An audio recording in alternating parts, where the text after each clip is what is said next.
My dear brothers and sisters in Christ Jesus, I welcome you to the 42nd class of our in-depth Bible study series. Life is so beautiful, isn't it? We can have fun with our loved ones. We can do so many things. But all who live have to die one day. Death is as certain as birth itself. Everyone who is born have to die one day. Today I am alive, I am speaking to you, and you are alive and you are listening to me. But one day I have to die, one day you have to die. So when we die, what happens to us? What happens to our loved ones when they die? Where are they? What is their state? All these things we will study today. There are so many people born every day in this world, and each one lives for different lengths of time. Some babies live for just 1 minute, and some babies live for 1 hour, some for 12 hours or 1 day, and they die. And many times when I write the certificate for the burial arrangement, there are so many things that we need to fill up. Name. We don't know the name because the baby has not yet been named also. And age, they ask. And we can't even write 1 year also, because the baby would have lived for only part of 1 day also. And next, occupation, what we can write. So like that, so many infants die very shortly after they are born. Some live for 1 month, some may live for 1 year. Usually if they cross 1 year, it's a good sign. We think it is healthy. But then again, there's a 5-year mark, and until the child comes up to 5 years, the mortality rate is very high. But then afterwards, life goes on, and death may come at any time. Many die when they are in their 10th year, and later on in their teens, and later on people die in their 20s, 30s or 40s, right in the middle of the peak of their life. They just die. Then some die in their 50s. Now I am in my 50s. And some live up to 60 until they retire from their jobs. And after that, a few live up to 70. They die in their 70s, and some in their 80s, also very few.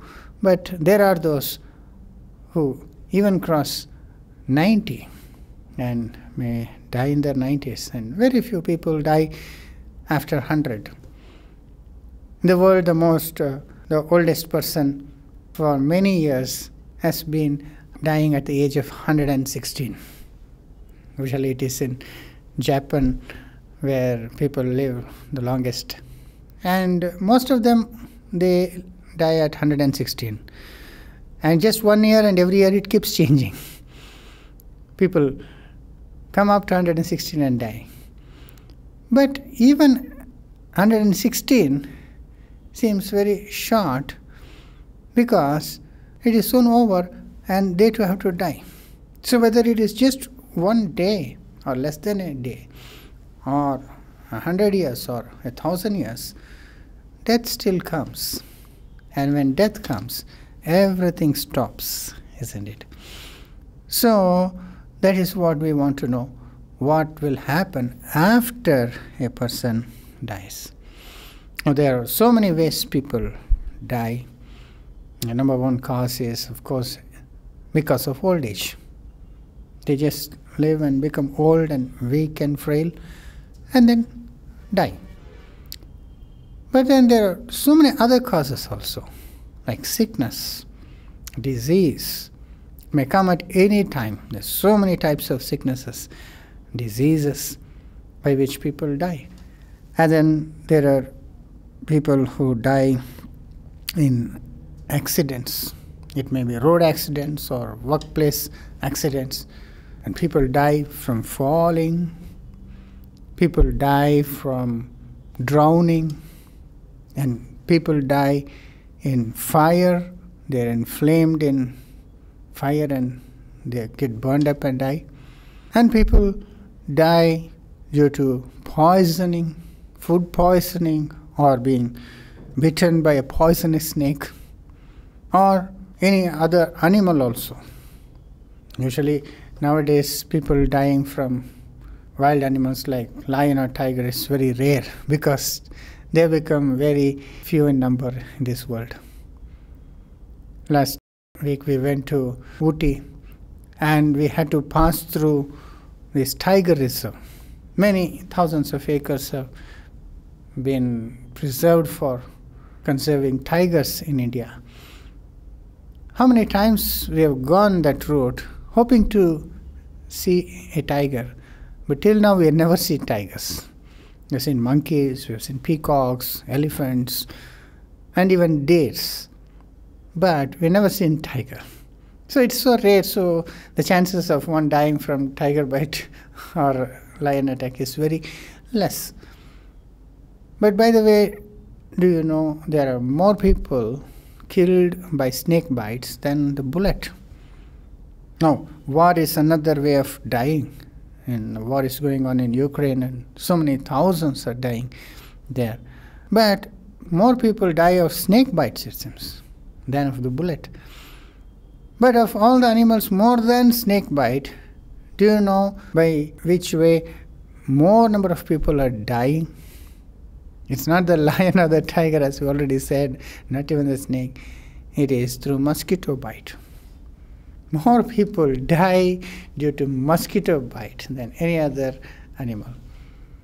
Because mosquitoes carry malaria virus and so many other viruses and bacteria which bring in chikungunya and dengue and so many other diseases. And millions of people are dying because of mosquitoes. And of course, people can die when somebody murders them. They can be killed by someone else. And there are people who take their own lives also. People die by committing suicide. Now, all these are the various ways in which a person might die. Now, of course, there are people who die in various different circumstances. Some even die while talking. They're casually talking, giving an interview or giving a speech or even a sermon. They suddenly fall down dead. Of course, we have heard of people who die on the sports field and die on the tracks and die in the gym and all that. But have you heard of those who die while giving a message? There was one brother I know of. He literally died while giving a speech. Now, that's a nice way to die, and if given a chance, I would love to die in that way. But there are people who die due to shock, and some others die while laughing also. They're so happy and they get so excited and they have a heart attack and they just die. So, like this, there's so many ways to die. And we encounter death almost every day in our life. As I said, we went to Ooty, and while coming back, we were on that new expressway. And somehow I was thinking about death and what happens when somebody dies in road accident. And not just I was thinking. And even as I was thinking, just a few minutes later, we saw there was an accident on the road. A child had been run over. He had been dragged some distance. Body was there and it was fully covered with blood, and police had come and some crowd had gathered, and I could see some people crying over there. One woman, probably mother or brothers and sisters, they were there and they're just wailing there and crying over the dead body. So we face death almost every day, isn't it? We open newspaper, on the TV, we hear about death due to earthquake or other natural catastrophes, wars, or in so many ways. So celebrities dying and famous people dying and death anniversaries of people. We have to face death. Every second, nearly 2 people die. Even as we talk, every second, almost 2 people are dying. In 1 minute, over 100 people die. Just think of that.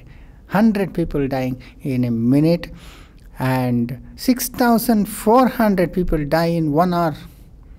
Even before I could finish this speech, 6,400 people would have died, and in 1 day, 150,000 people die.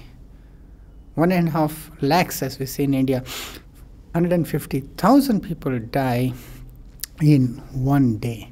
In 1 month, 4.7 million people die. 47 lakhs people die. And in 1 year, 5.5 crores people die.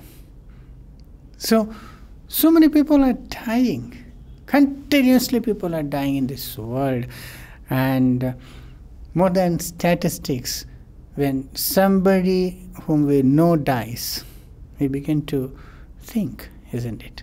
Somebody known to us, maybe a famous figure or somebody whom we admire, a famous politician or sports star or someone like that, we think, what is this? They just died and they're no more. But then later we hear about death. We have to face death in the family, among the relatives, and then within the own family. And it's very difficult to face this, isn't it? Especially when we lose our parents. Parents love us more than anybody. Their love is the true love. And they give us everything, they bring us up, and they're so dear to us. But when the parents die, it's very difficult to face it. And then when siblings die, brothers and sisters with whom we have spent so many years together, playing and fighting and doing so many things, and suddenly when one of our siblings die, it is very hard to face. And then when we lose our friends sometimes are so close to us and they are with us, maybe working together as colleagues in the same office. They were just like us, but suddenly one person dies. Then we think, it could have been me. No, what happened to him? Isn't it? And it is even more difficult when we lose someone we are in love with, our spouse, because we are so close to them. They're bonded together, physically, mentally, emotionally. They're like one. They do so many things together, and suddenly one person dies. Now, it's very, very difficult to live without them. Suddenly they die and they get buried, and where are they? They're no more. They just disappear. So, like this, because we love some people just as much as we love ourselves. And then there are some whom we love more than ourselves, like our children, our little babies. We love them with all our heart. We love them more than ourselves. Whether they're small babies or grown-up children, we want them to be happy. Even if we suffer, we can bear, but we can't stand losing them. But so many instances, people lose their kids and they have to live with it. So when all these things happen, we ask ourselves, what is death? Well, there's so many questions. Why should death come at all? And then what happens? Where is that person? So when we think of all this, first of all, if you ask this question to someone in the world, The wise people of the world, the scientists or the educated people of this world, they will tell that there is nothing after death. Because they don't believe in a God who created us, but they believe that we have come into existence over a process of evolution. Because that's what the wise people of this world believe, isn't it? Most of the scientific people. What they believe is that there was a big bang and stars and planets were formed, and over millions and billions of years the earth was in such a position as to produce life, and then life was formed, tiny amoeba, small single-celled creatures, and then it began to grow and into more complex creatures, and then whichever were the strongest began to survive and the weakest began to go extinct, and so on. Over a period of time, millions of years, creatures started evolving more and more forms into higher forms of life, and later life which started in waters in the sea. Then they started walking into land, and then later climbing trees, and later on getting rid of the tail, and then became apes, and slowly afterwards apes became Homo sapiens, or human beings. So that's what the scientific people believe, isn't it? Often we have seen that diagram. In the 1960s, one person came out with a diagram which became very popular. You know how first man was like an ape, full of hairs and bent and stooped and all that. And the next stage by stage he begins to become a little more erect, and finally becomes a man without hair, and that is present modern day man. So that picture people have in mind, and we have been evolving. So when we die, there is nothing after that. We are only fortunate to have been born and to have so many years, and then once we die, there's nothing left. That's the end of it. So there is no way that person can come back, or that person can be alive in any form. So that's it. That's what the science tells us. One person was dying in a hospital, and he was a terminal patient, and he was about to die, had only a few hours to live. And he called a doctor, and he asked the doctor, it seems, "Doctor, what happens to me after death?" And the doctor took a minute, and then he replied, "We will give your bed to another patient," he said. That's what they think. Once you die, that's it. You're gone, done with. But most of the people in the world, they have faith in a God who created them. They believe that they are existing today because God created the universe. They believe in a supreme, intelligent creator who created the universe, and that he created this world. He made this world so habitable and helpful to support life, and then he created man himself. And those who believe in an intelligent creator who created us, no, they can't accept the conclusion that is given by the wise people of this world. Because God is eternal, and if God has created us, he didn't create us just to live for a few short years and then just be gone like that. He didn't create this beautiful world. He didn't give us these perfect bodies which can enjoy so many things just to live for a few days or months or years and then be gone forever. They think that if God created us, he had a purpose for us. He didn't create us just to come and go like that. So they think that it's not all over when a person dies. They have hope because they believe in God, who is an eternal God, who is an all-loving God. Because as many years as we lived in this world, we know that God is love. God has created so many beautiful things, all for us to enjoy. And God didn't create us just for a few years.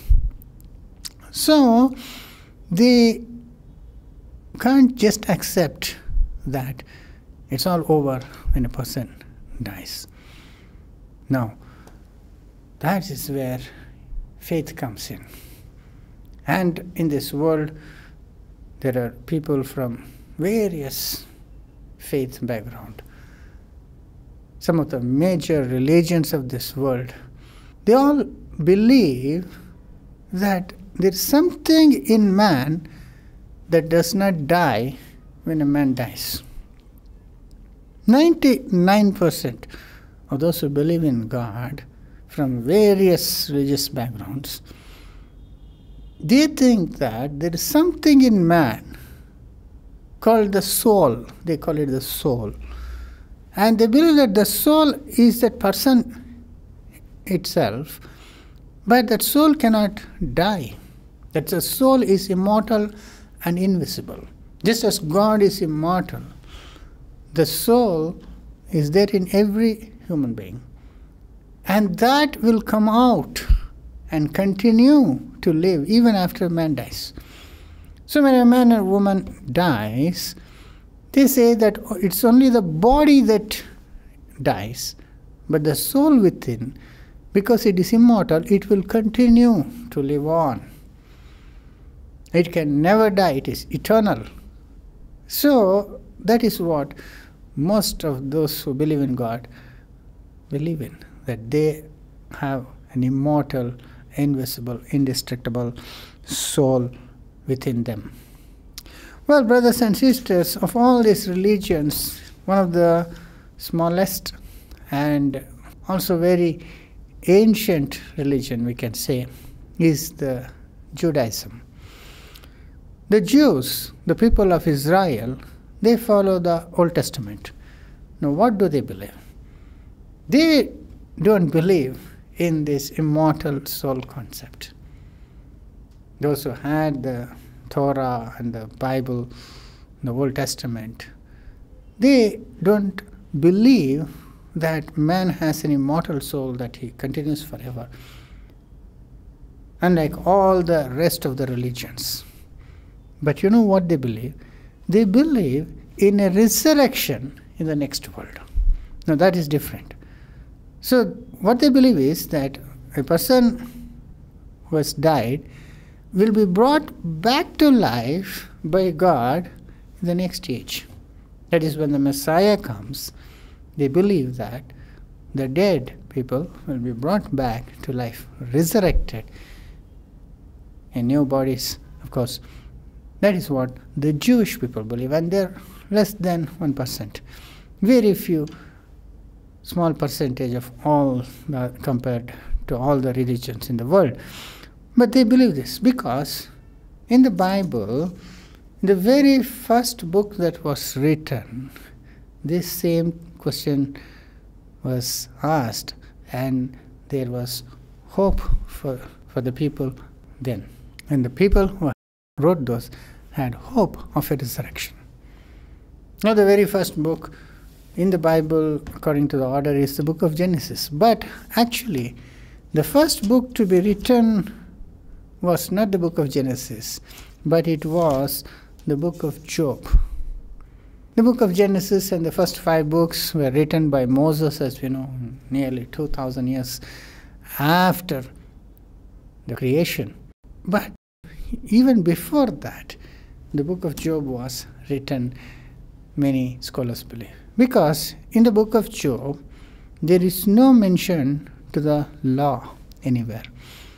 They all speak, with Job, the friends of Job and Job, all the way they speak from the standpoint of conscience, based on man's conscience.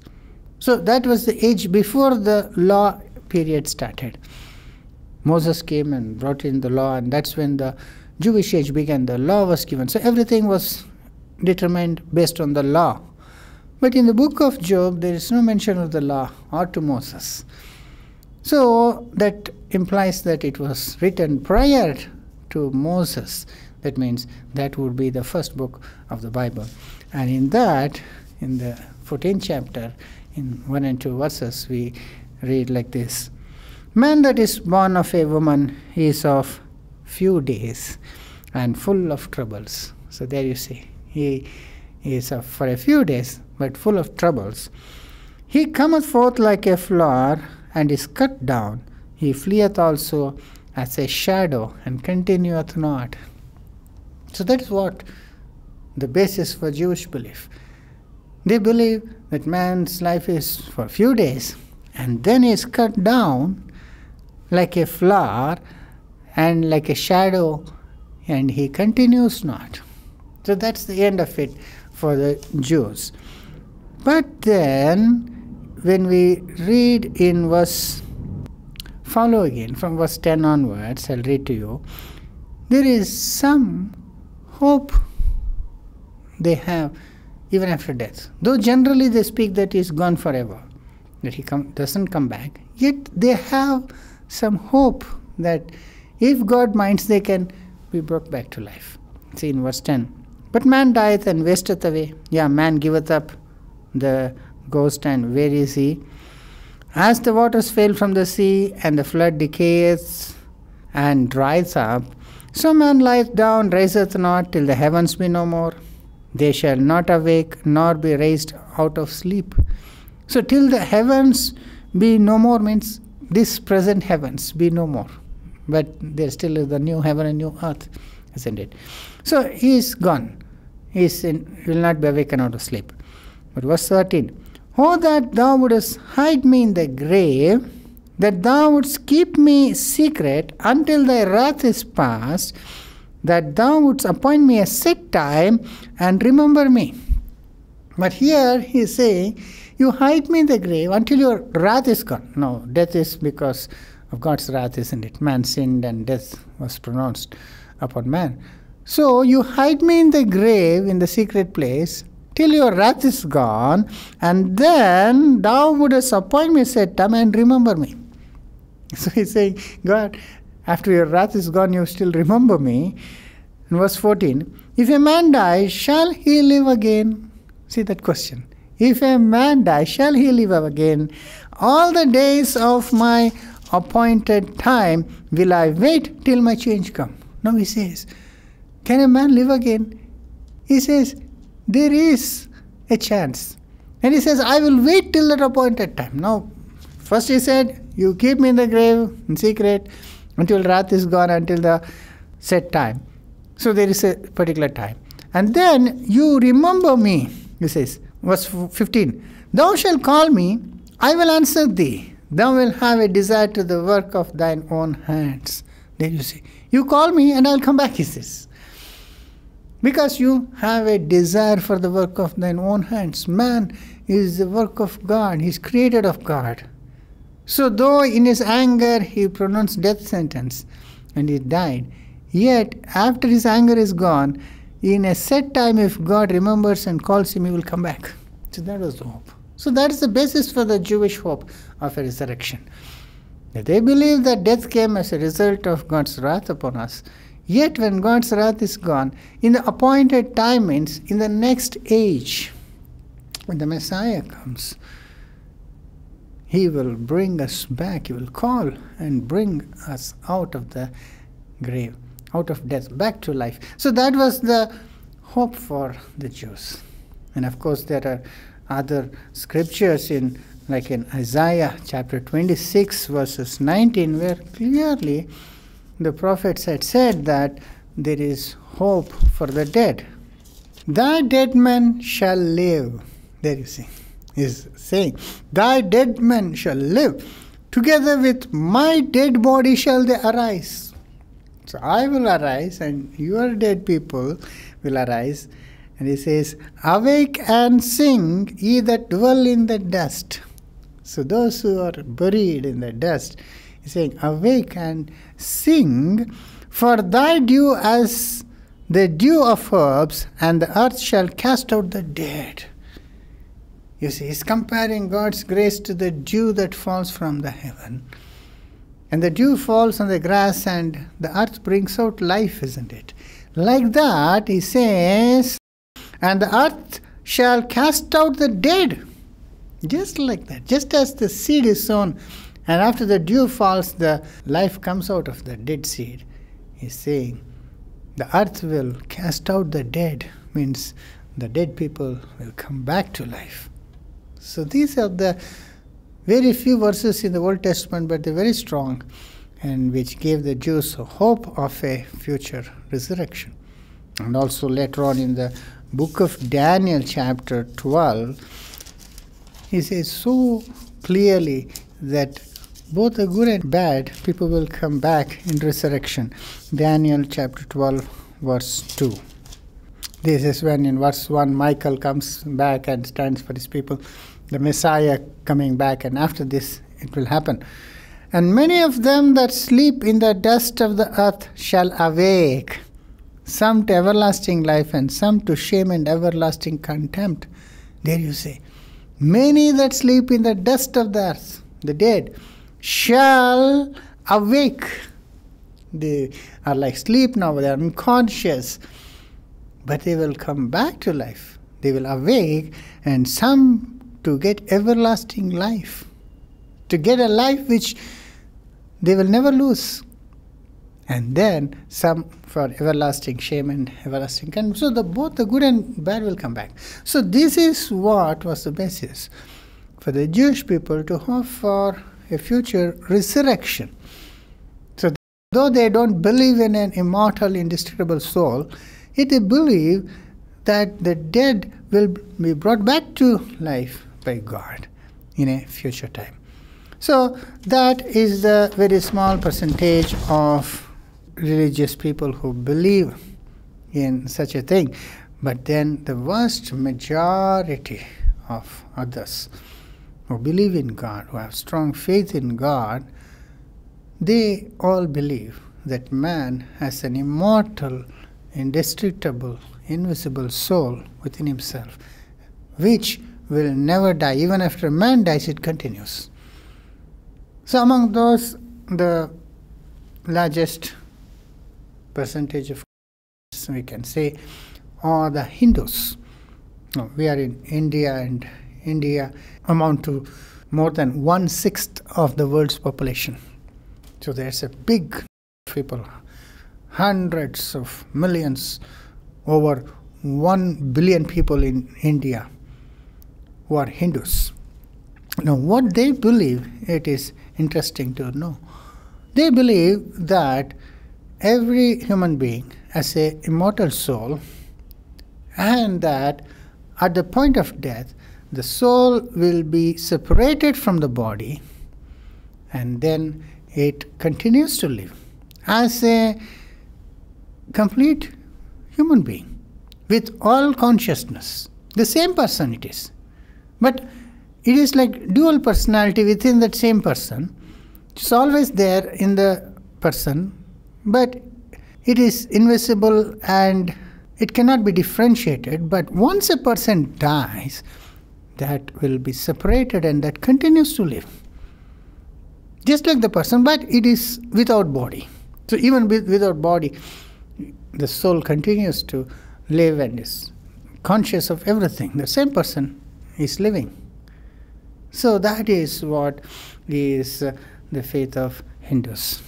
They believe that the soul separating the body is a process when that which unites the soul with the body is cut off.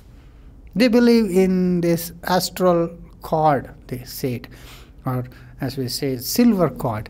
It is like some force is keeping the soul within the body, but when a person dies, that soul is cut off, and then the soul is separated from the body. So the body is destroyed, but the soul continues.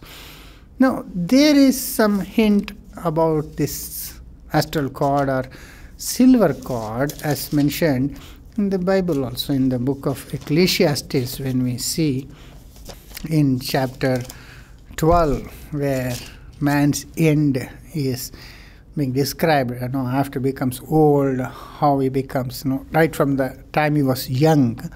That's when in chapter 12, verse 1, seek the Lord in the days of youth. And later on, when he becomes old, and finally when he dies, what happens? That has been explained in chapter 12. And from verse 5, if we read, we will see, also when they shall be afraid of that which is high, and fear shall be in the way, and the almond tree shall flourish, and the grasshopper shall be a burden, and desire shall fail. This is when people are about to die. Just before dying, they become so old and frail that everything is a burden, and they lose desire and all that.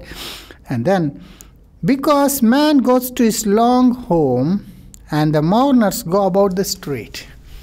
Man goes into his long home, and mourners go in the street. Once a person dies, immediately people gather, relatives gather, and they go out here and there on the street, running about to arrange the funeral process and all that. The mourners, you see. Even as I speak this message, I am getting ready to go and conduct a funeral service after this recording. Yesterday, one dear sister in our church who was 89 years old, she had an heart attack last week, and she passed away yesterday evening. And today we are conducting the funeral service. So, you see, death is so real. I will be going and conducting the funeral there and talking about the sister and laying her to rest today. It is so real. So just as we said earlier, we have to face death. Now, how literally today only, as I speak this subject, this is what I'm going to do. So here we see the mourners go about in the street, and the funeral process starts. And then at that time, what happens? In verse 6 we read, or ever the silver cord be loosed. There is a silver cord is mentioned. That's a cord that people believe that holds the soul inside the body. It holds the body and soul together. Or the golden bowl be broken, and the pitcher be broken at the fountain, or the wheel be broken at the cistern.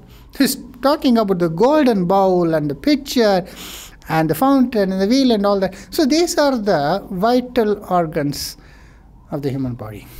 The most important, the golden bowl, we can say, is the heart, isn't it? Most people die of heart attack. So that heart and the lungs and the liver and the kidney and all these are that which is continually functioning to keep the human being alive. Now all that is broken.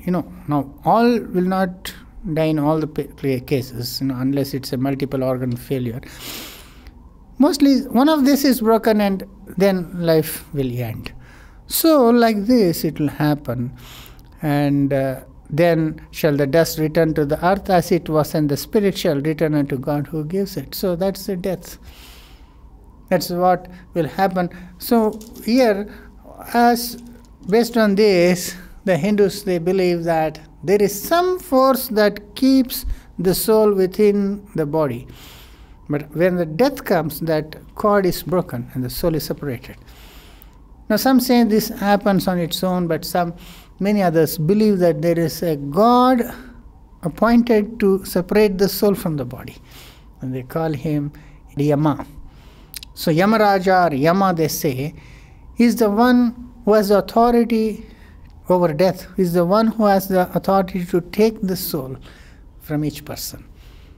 And usually he is seen as riding on a buffalo or riding on a bison, and then he has got that rope, long rope, by which he will collect the soul, drag them to the place where they should go.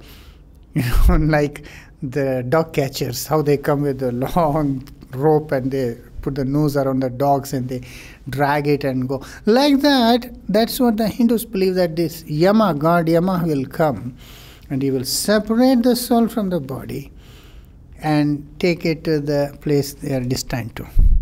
So, but they believe that the soul is still alive, very much alive. So much so that They believe that the soul, moments after death, will not even know that it is dead.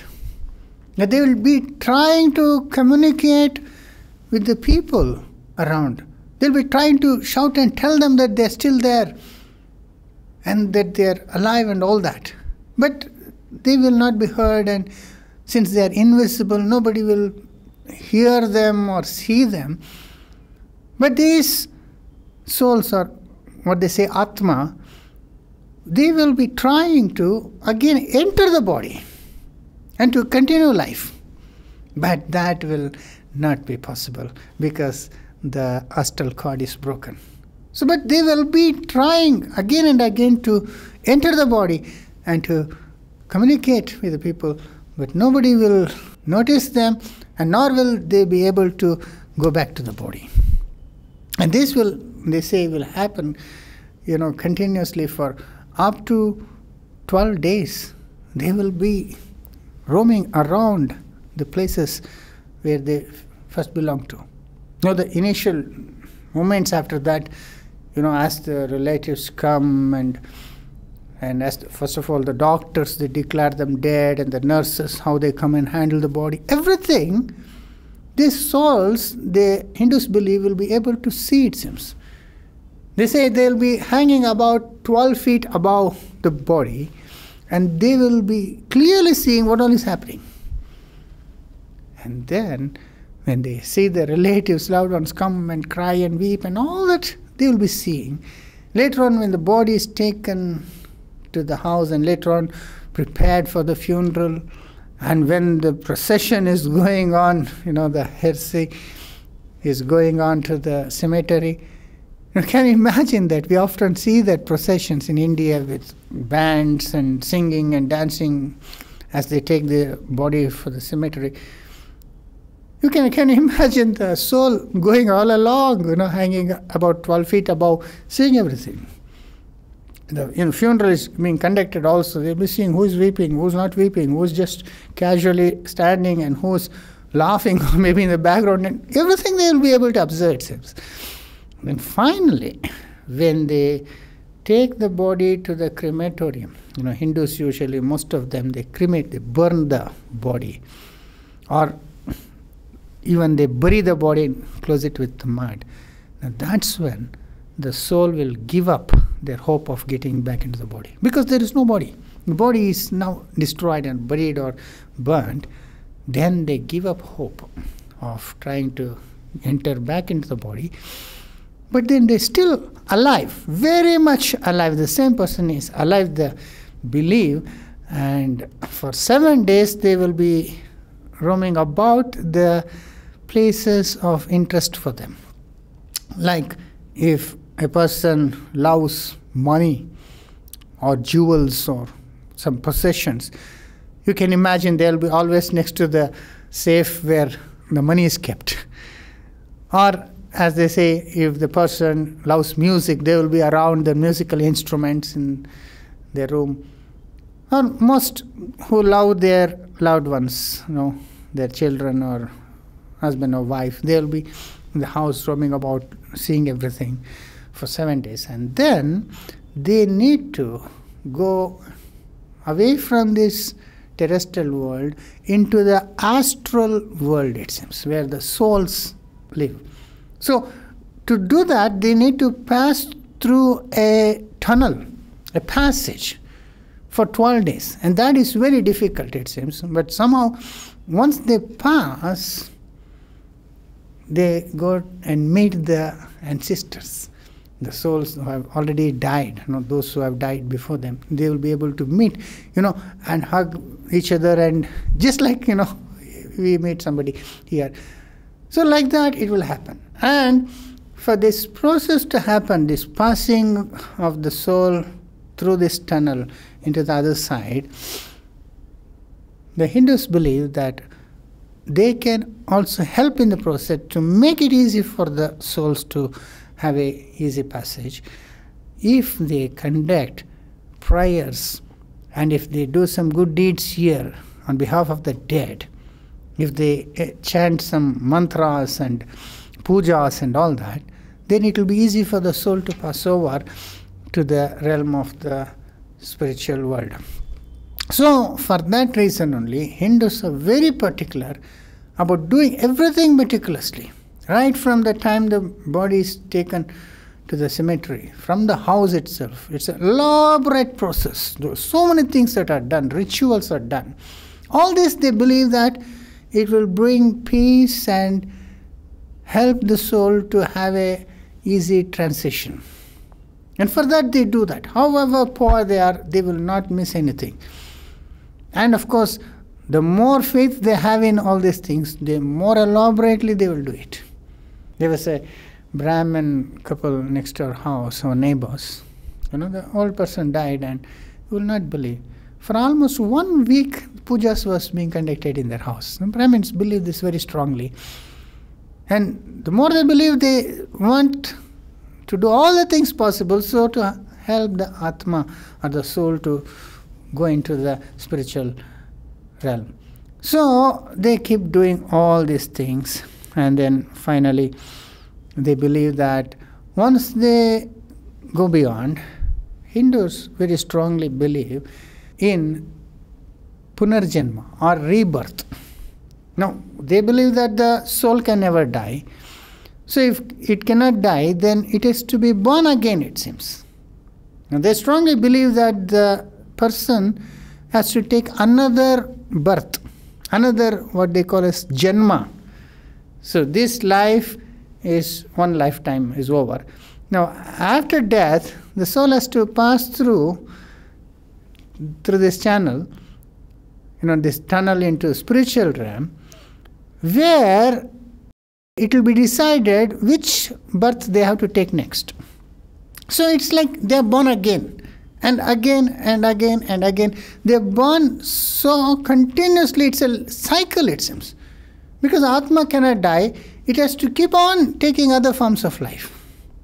Now, all this is based on their karma. Like in their previous life, what they have done. Based on that, the kind of life they are going to take next will depend on that.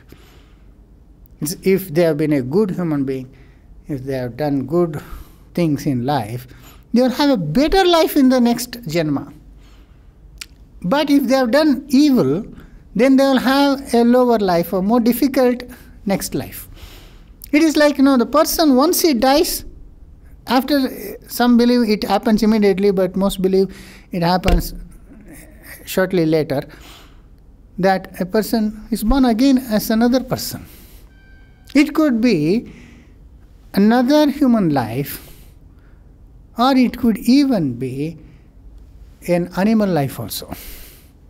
They believe that, first of all, if a person is a human being, he has passed through many life cycles and finally has become born as a human being. And you will not imagine how many janmas or lives one has to take before being born as a human being, according to Hindu beliefs. They believe that it is 8.4 million janmas. 84 lakhs or 8.4 million life cycles they have to finish before being born as a human being. Now, once being born as a human being, it is possible that if they do good, they can, in the next life, they can be born as a better human being, and so on, more and more better, until finally they are born as a Brahmin. And once they are born as a Brahmin, now a Brahmin is the highest caste in India, they are the ones who are well aware of all the teachings of the Vedas, and they know all about dharma and pujas, everything. They know more about godly matters. So it is possible for them to attain nirvana. Nirvana means a stage, the final stage, wherein they don't have to be born again. That's when the Atma will go back to Paramatma, that is Almighty God, and become one with God Himself, so that they don't have to go through this cycle again. But to go to that state is the ultimate. That is what is called as moksha. That's the ultimate. That's the goal of every Hindu, to stop this cycle of birth and to be born as a Brahmin in such a way so as to do all things perfectly, so that they don't have to take another birth, but they go back and are united with Brahma himself. Brahma, that is the Almighty God, according to them. So, until then, this cycle of life will keep on going. So, now we come back to understand this more particularly how it happens. They believe that after death and after burial, after this 12-day period, the soul goes to the spiritual realm. It can either go to two places, it seems. One is Swarga and another is Narka. So, Narka means it's a hell, as we know it. Swarga means heaven. In these two places, they will go depending on the karma they have done. What good they have done, good or evil. If they have done good, they will be taken to Swarga, that is heaven, where a karmic board will sit and decide what next life can be given to this Atma, this soul. So, good or evil, they will decide. The difference is that good souls who have done good karma, they will be given a choice as to where they can be born, to which family. They can even choose the parents, it seems. Like when someone is pregnant with about 4 months pregnancy, that time they can choose to go into that body and then be born.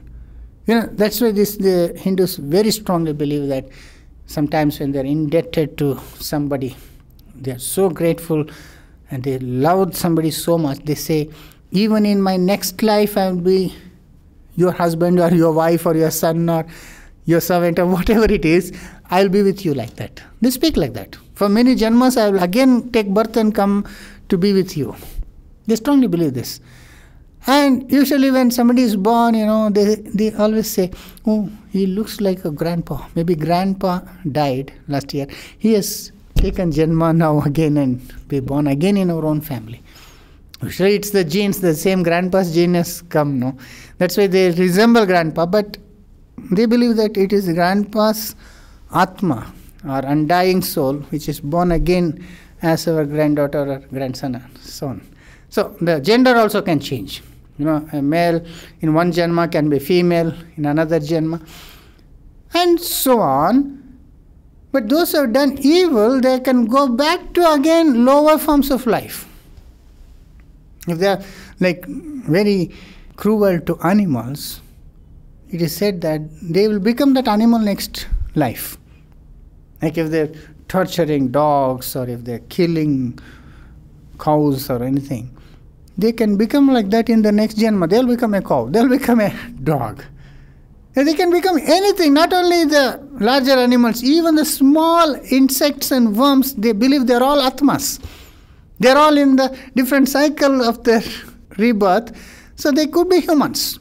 That's why very pious Hindus, they don't want to hurt the animals. They are purely vegetarians and they don't want to hurt animals in any way because they consider even the worms and the insects and the flies and the fishes all as Atmas.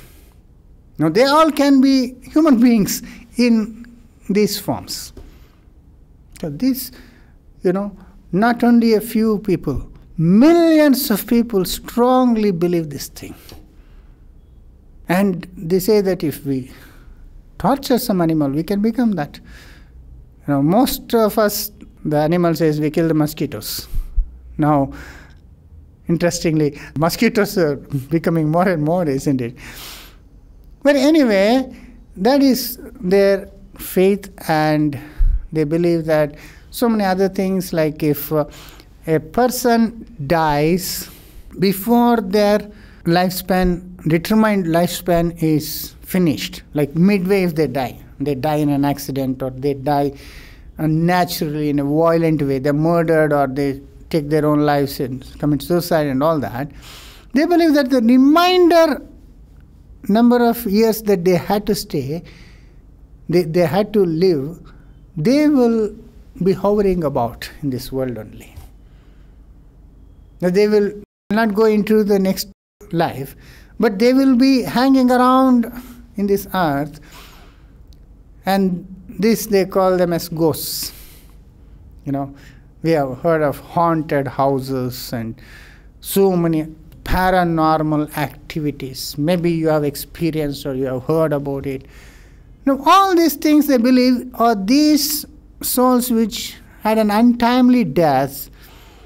They hang around and they might take revenge, or they may do good or bad things, and somehow, they believe that they are very much present in this world. So though they are invisible, they are the same person.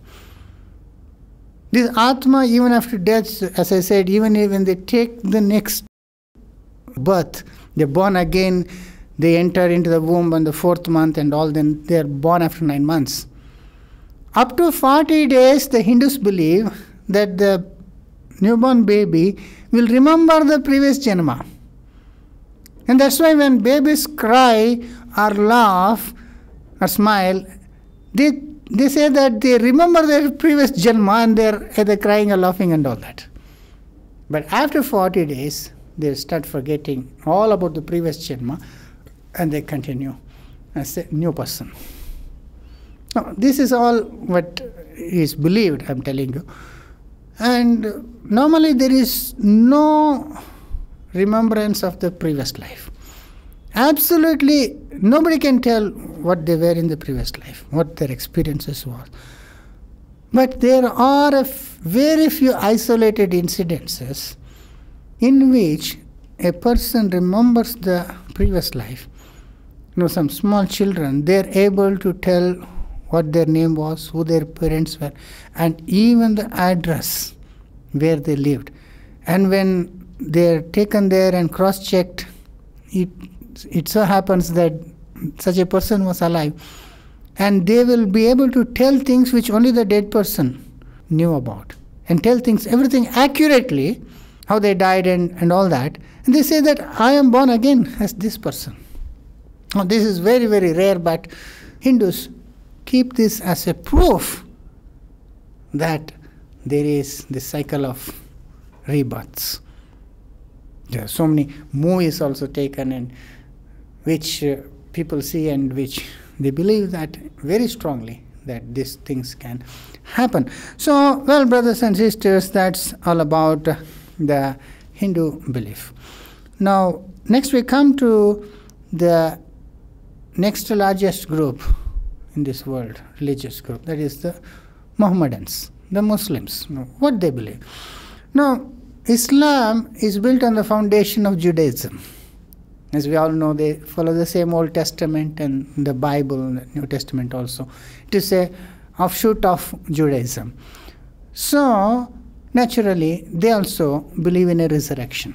Like the Jews, Muslims believe that in a future time, when the day of judgment comes, after the end of this world, all the human beings will be brought back to life and they have to face judgment, after which their souls will either be sent to heaven or to hell. But one difference is that the Muslims believe in the immortal soul. Like the Hindus, they believe that the soul is immortal and it continues after death also. But the state of the soul between death and resurrection in the future, they call it as Barzakh state. Barzakh state means, again, based on their lifestyle, based on their good or evil, the soul will either be resting in peace in the grave or it will be restless without peace in the grave based on their previous life. Now for this, it is very similar to the Hindu belief. Now, as I told you, the Hindu god Yama comes and separates the soul from the body. The Muslims believe one angel of death called Azrael. He is the one appointed to take the soul from the body. So Azrael comes and separates the body and the soul, and then the soul, he takes it into custody. Now then, they believe another interesting thing, they say that two other angels named Munkar and Nakir, those angels, they come and they speak to this soul. And it seems they ask the soul one question. That question is based on their religion, of course. And if the soul answers the question correctly, then that soul will have peaceful time until resurrection in the grave. As I said, that barzakh state, the state of the soul from death till resurrection. So that will be peaceful. Like as we say, RIP, rest in peace. So that is only for those who answer the question correctly. No, we do not know whether that will be an oral question or a written question, or it will be a multiple choice answer question. We do not know, but some question based on their faith. So if he's a good Muslim, he's doing all the 5 prayers and doing read the Quran and known all the basics, then they'll answer correctly and then they will go into peaceful rest. But if they can't answer that properly, correctly, then they will be very restless in the grave. It's like opposite of RIP. RIP means rest in peace. These are RLPL, means restless and peaceless in the grave. So that's how they will be until the day of resurrection. That's kind of a punishment for them. And then, of course, after the resurrection, the judgment will be conducted and based on their faith. Normally, if they are a good Muslim, they will go to heaven. If they are non-Muslim, then they go to hell. That is their basic belief. Now, so that is what the majority of Muslims believe. Here and there may be a little differences, all that I've said about Hinduism and Islam, but essentially it is the main basic thing that they believe. Now next, finally, when we come to the Christian religion, now that is the largest of all the 3. World's biggest religion, Christianity. Almost 36% of the global population are Christians. And of the Christians, there are these 2 divisions. The majority of them are Roman Catholics. So Roman Catholics are the majority of the Christians. Now what they believe is very interestingly, it's very similar to what the Hindus and the Muslims believe. Because they too believe that there is an immortal soul in every person. They believe that the soul is immortal and indestructible, and that after death it won't die. So it continues, But they don't believe in, again, rebirth and all that. Like the Hindus, they believe in the cycle of rebirth, taking janma after janma and millions of janmas and all that. They don't believe that, but they believe that the soul does not die. What they believe is that the soul will not go to heaven or hell immediately after death, but that it has to go through an intermediate place which they call as purgatory. Now the Roman Catholics believe that before a person can go to heaven or hell, he has to pass through an intermediate place which they call as purgatory. Now this purgatory is a mini hell, like a temporary hell. It is a place of torture only, where all the souls have to pass through. And they believe that even Roman Catholic souls, almost all, excepting the few saints who are very righteous and pious, only those saints will go straight to heaven. But all other souls, including the very pious Catholics and very faithful Catholics and even the priests, the bishops and popes also, have to pass through purgatory, where they have to suffer in proportion to the evil they have done in their life. Now, it is very similar to what the Hindus believe, isn't it? Like they believe in karma. So the Catholics also But the Catholics, they believe in, of course, forgiveness of sins and all that. But for that also, there are so many things they have to do. So, based on the life they have lived as a life of faith, as we can say, their time in purgatory will be more or less, it can be long or it can be short, and the punishment is very proportionate to their life that they have lived when they were alive. So, that is what the Catholics believe. So, it is like they have to be purged of their sins. And then it is that they can either go to heaven eternally or they go to hell permanently. So, this is what the Roman Catholics believe.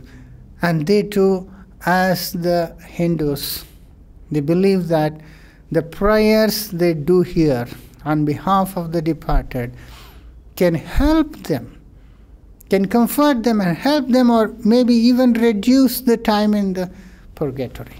And that is the reason they are also very particular about conducting everything in the right manner according to them, to take it to church, to pray for the dead, to conduct a mass, and then the third day, just as the Hindus go to the grave, the Hindus, they go back to the grave on the third day, they pour milk on the grave and they offer flowers. If they are buried, if they are burnt, they take the ashes to river Ganges, which is considered very holy, and they mix it with that river. Or nowadays, since they can't go all the way up to river Ganges, they will mix it in any flowing river, and that is when they believe that all these things will help them. And they have prayers on the 7th day, on the 10th day, and particularly on the 40th day. The Hindus do this, and the anniversary is must and should conducted, because that is when they conduct special pujas, the Hindus, and that will all help the Atmas. So in the same way, the Catholics also continue.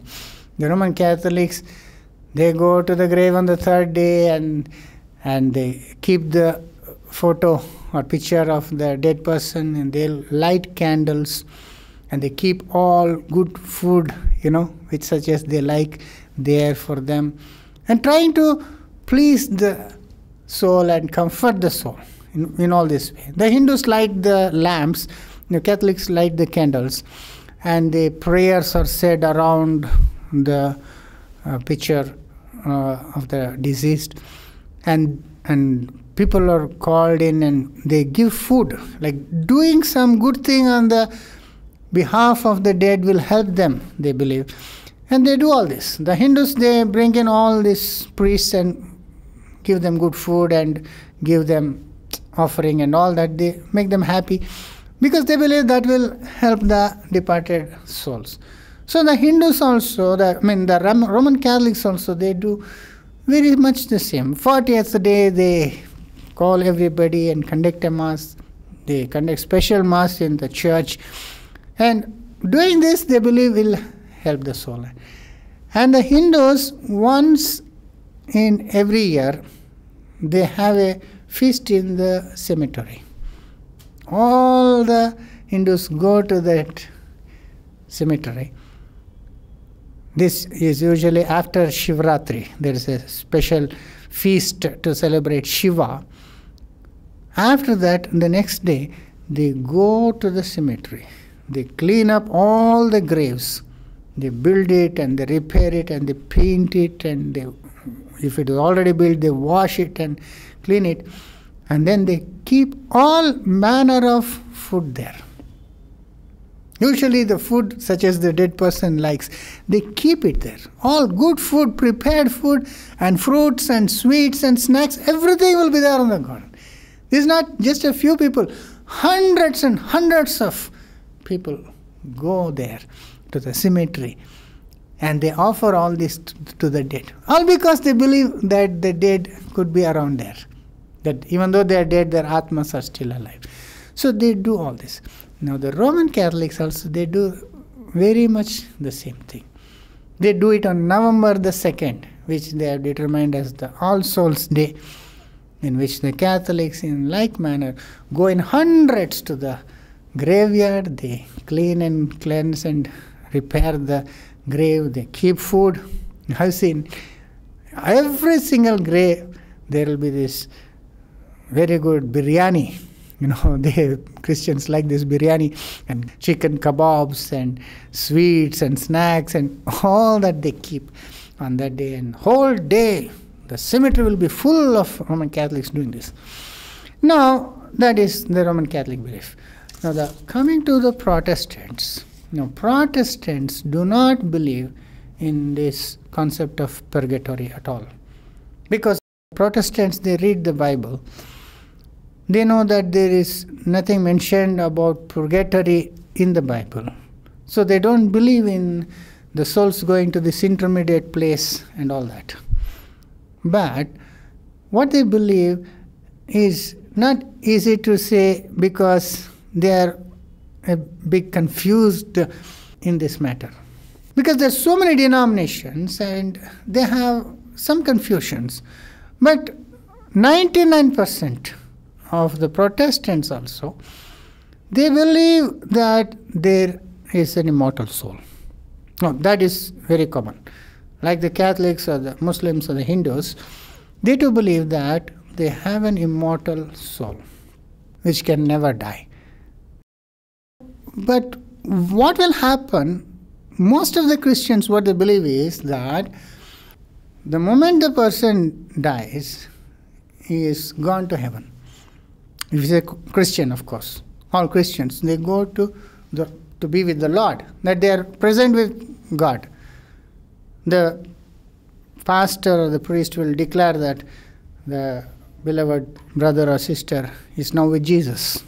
And that's what they tell the children. If they ask, where is grandpa? They say, grandpa is with Jesus. Grandpa is in heaven. Grandma is in heaven. And they're all in heaven. That is what they believe. Immediately they go into heaven. But then they also have read of the passages where when Jesus returned that the dead will come out of the grave. Now that also they believe. They believe in resurrection also.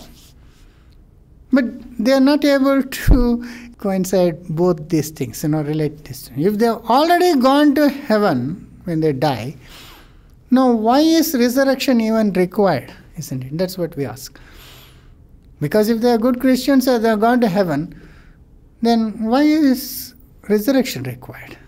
But since the Bible says there will be resurrection, isn't it? The graves will be opened and the dead will come back. Like Jesus said in John chapter 5, verses 28, in which he clearly said, marvel not at this, for the hour is coming in the which all that are in the graves shall hear his voice, and shall come forth, they that have done good unto the resurrection life, and they that have done evil unto the resurrection of damnation. So very clearly Jesus said, all that are in the graves, those who have done good and done evil, shall hear his voice and come back. So there's to be a resurrection of the dead when he returns. When the Lord returns, that's when the dead have to be resurrected. Isn't it? Now they have a problem here because they already sent them to heaven. But here Jesus is saying all will come back from the grave when he returns. Now this again is repeated in 1 Thessalonians chapter 4 in verse 16. For the Lord himself shall descend from heaven with a shout, with the voice of the archangel, and the trump of God, and the dead in Christ shall rise first, and we which are alive and remain shall be caught up together with them in the clouds to meet the Lord in the air. So that is when the meeting will take place, when the Lord returns after second coming. Now, that they are not able to harmonize because they have already sent them to heaven. But here it says when the Lord comes, that's when the Christians who died in the Lord will come back from the grave. And if some are still alive at that point of time, they will be changed. And together they will meet the Lord in the air. So, because most Christians, they do not give so much thought about all these things. They just believe once they are died, they are gone to heaven. Again, they believe in resurrection also. Because most of the Christians, they have not had a thorough study on these things from the Bible. Most of that, what they believe is from hearsay. Maybe people, they attend a funeral and they hear something, and most people, they believe it and they do believe it. And living among Hindus and Muslims and all that, they have developed some ideas in which they believe that certain things in that way, but they are not actually done a personal study on these matters in the Bible. When they go to church, whichever, depending on the denominations they attend, some things are just abruptly mentioned and all this in the mind. And not only Christians, even Hindus or most people who believe, the idea they get about what will happen after death is usually from the movies. The movies are very popular, and movies, there are so many movies which show about afterlife. Like the dead coming back, and Janmas taking rebirth, and all these things. There's so many movies, horror movies also, in which the dead coming back and doing all these things. So seeing all this, they have developed some idea in their mind, and that is what they believe. And taking some few verses here and there, they developed some thought. But they do not have a complete Bible study on this matter. And that's why they are not able to correctly harmonize certain things. But brothers and sisters, what really happens to a person after he is dead? Are the Hindus right, or Muslims right, or the Christians right? What does the Bible actually say happens when a man dies? Does he have an immortal soul? What happens to that soul? What about resurrection? What about all the people that are dead? What has God planned to do? What is the truth of the matter? The Bible clearly shows us. But what we need to do is, we have to carefully consider everything that is in the Bible, understand and harmonize one with another. Then we will have the correct picture of what exactly happens after a person is dead. So that we will see in the next class. We will take up all the scriptures and understand. Then we will know what will happen to us when we die and what has happened to those our beloved ones who have already died. All these things, God willing, we will take up in the next class. Until then, God be with you.